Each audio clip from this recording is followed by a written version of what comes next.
there's a narrative that still bounces around where there's a suggestion that the royal family were a little bit too quick with Meghan and Harry, and that if they'd taken their time, they could have found a place, given them a bit more leeway, and Meghan and Harry could have been successful in the, back in the royal family. They didn't have to run off. They could have stayed here if the royal family had acted better and found a role for them.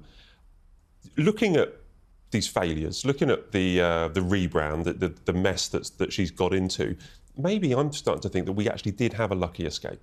No, actually, the first year after they were married, they were sensational. I mean, I covered every event they did. The crowds were huge.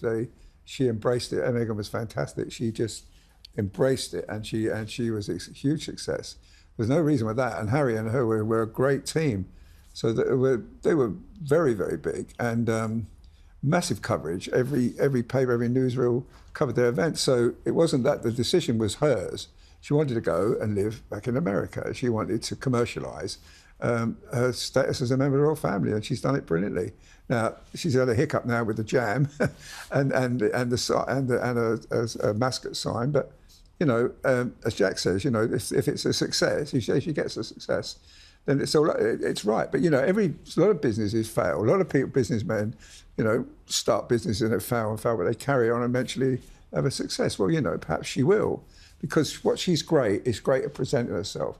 Whatever the disaster, you never know it when she's talking about it. It's as though it's just a little thing we've got to deal with. In fact, that someone could sue her here and sue her there doesn't seem to worry them. They're good at suing themselves. So it's. Well, she keeps reinventing herself, keeps remorphing, regenerating like Doctor Who or something. It keeps coming back time after time after time with a new project or a new idea or a new Instagram video or and she sells it, and she sells it. She sold it already to Netflix, so she's already ahead. The fact that she's just got to find a new name and just hope the jams taste very well, because otherwise it'll fail again. Will you buy some, Arthur? Well, I'll give it a go. All right, let's break this down. Meghan Markle has now officially been called a social media influencer. And honestly, that's probably the most accurate description of her career right now. She started as an actress, but never made it big in Hollywood. She became a royal, but left when things didn't go her way. She tried being a podcaster, but Spotify dropped her. She wanted to be a Netflix producer, but no one is watching their shows. No. She's launching a lifestyle brand, but it's already in trouble.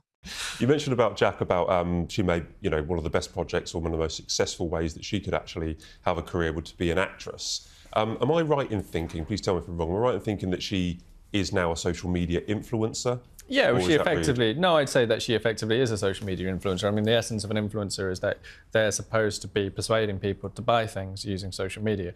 And that is effectively where this is going. I mean, she might not quite have got to that point because the online shop's not live yet, but the website's there, it's got its own Instagram account. She is effectively a social media influencer. There was a time when, that would have been caused people to be very snooty about it and cast aspersions against her. To be honest with you, I think we're almost kind of past that point. It's more just for Harry and Meghan now, they have to make something work. There's no point worrying about whether people are a bit snooty about influencers. They just have to really land this because, the Polo show didn't really flop. It didn't really land, it flopped. All their other Netflix shows, apart from the one that trashed the monarchy, have flopped effectively. Harry, in Polo, he didn't even really seem to be trying. Like, he really phoned it in. The cameras were right there filming him, and he didn't give them an interview. So they've got to do something. They've got to make something work. Otherwise, it's the case of living off the money they've already made. And with the security bills they're going to be facing every year, I don't think they've got enough yet. Yeah, the two biggest shows, the biggest money-making shows was Harry's book, and three, Oprah Winfrey, and the Netflix series, as you say, Trashing the Royals. That was hugely successful, but they can't keep doing that because there's not a lot more to say. And he's obviously, unless they make a success of this, I think they may have to come back. Oh no. And folks, this is the problem. Meghan keeps trying to reinvent herself instead of actually putting in the work. She wants instant success, but real businesses take time to build. She's obsessed with the idea of being a powerful woman, but actual power comes from results. And the moment something gets tough, she runs to the next project. And here's the worst part. She's already losing credibility in Hollywood. Big brands don't want to work with someone who can't commit. She was supposed to be a Netflix powerhouse. But Netflix is running out of patience. Even PR experts say her brand is all talk, no results. At this point, she's not a serious businesswoman. She's just an influencer with a fancy title. Now, let's talk about Meghan's latest attempt at reinvention, her lifestyle brand as ever. The problem? Meghan is trying to sell a brand before she even has products. The online shop isn't live yet. There are no products ready to launch. The hype is dying before she even gets started. And folks, this is why Meghan's business model is doomed. Real business leaders build a brand based on actual value. Meghan builds brands based on headlines and PR stunts. But the moment people realize there's nothing behind it, the brand collapses. And here's the bigger issue. Meghan's reputation is working against her now. She burned too many bridges in Hollywood. She's seen as difficult to work with. Even Oprah, the queen of celebrity endorsements, hasn't promoted as ever. At this point, her best bet is to find a new identity, because this one isn't working. Just finally on this strict topic, we've seen this video of Meghan. Or Arthur hasn't seen it, but I will play it to you later, Arthur. You've got to watch it. Can't wait. We've seen this presentation of Meghan on Instagram. What do you think is the real Meghan? Is this the authentic Meghan? Is it the mum in California that wants to show her life and show her lifestyle and talk about wellness and show off her food? Is it the Meghan that we saw working with the royal family, where we are hearing that she rubbed people up the wrong way and fell out with everybody? Or is it the Meghan that we saw on Oprah, where she was kind of criticised, where she was very angry and having settled the score? Are we now seeing an authentic Meghan? I think Meghan really struggles not to perform as soon as the cameras are on, and that's why she was absolutely perfect for acting. This was the perfect career for her, because she is somebody who wants to perform and maybe does struggle to be herself a little bit. And it is, with some people, I've known people where it's very difficult to get down to the really authentic person because they, mask or whatever you might say. They are natural performers in public, and it's very, very difficult to get past that performance. But that is exactly the reason why acting was the perfect career for her. She was good at it, and there's this absolutely perfect project sitting right on the table in front of her, which is just get the gang back together and do Suits. Yeah. Arthur, what do you think what is the authentic Meghan? Are we seeing that now? I don't know if I've seen it yet, no.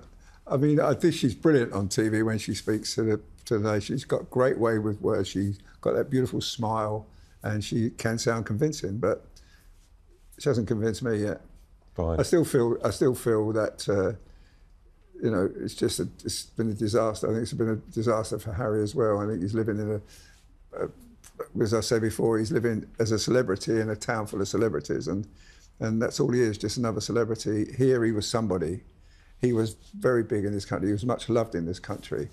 And now I think he's, people probably don't read so much about him now. They're probably not that interested. They're just trying to make a living now. And as Jack says, their bills are huge, the security alone. And the upkeep of that house, it's going to take a lot of money, but, And it's jam that's going to pay the bills. Well, I was going to say, it's jam tomorrow. Yeah. Right, we'll move on to Harry a little bit later, but have go a bit more deep into what you were saying there about Arthur. Yeah. But I just want to stick on social media. There seems to be a little bit of a social media tit for tat between possibly the Waleses and the Sussexes. Meghan launched her Instagram page, officially kind of on January the 1st, was it, when she was riding in the sand? And she's many videos in the last couple of weeks, particularly from Invictus. But William and Catherine seem to be doing a lot more. We saw this week the sketches that the princes, that are drawn and they put them on. We've seen videos of Catherine on a school bus. We've seen William with a social media influencer, a TikTok star just a couple of weeks ago. And on Valentine's Day, we had William and Catherine looking cosy for Valentine's a little heart, and then Harry and Meghan sharing a kiss on Meghan's Instagram page. Is there a subtle war going on between them online? Well, you could put the kiss down to the fact they're 8 hours behind us in California, so they probably were going to do it anyway. It could be, but no. I think that's just it's flim-flam, really. I mean, social media.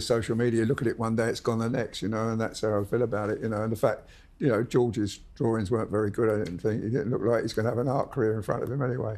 Well, they wouldn't tell us who had drawn what. We had to that's work it true, out yeah. ourselves. There's one that's definitely much better than the others, which I suppose you'd assume was George because he's older, but it did sort of feel, I could imagine it being Charlotte. I don't know, you can't be certain really, can you? But I think there was 100% definitely a massive rivalry between the Sussexes and the Waleses, dating back to when they were sharing a private office at Kensington Palace. And this sort of thing, you would absolutely cut and dry say 100% massive rivalry. They would want to be competing and outdoing each other.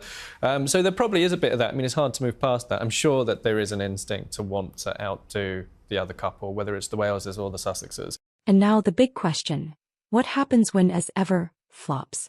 We've seen Meghan go through so many reinventions. So what's next? Will she try to return to acting? Will she push Harry into another documentary? Or will she finally admit she's out of options?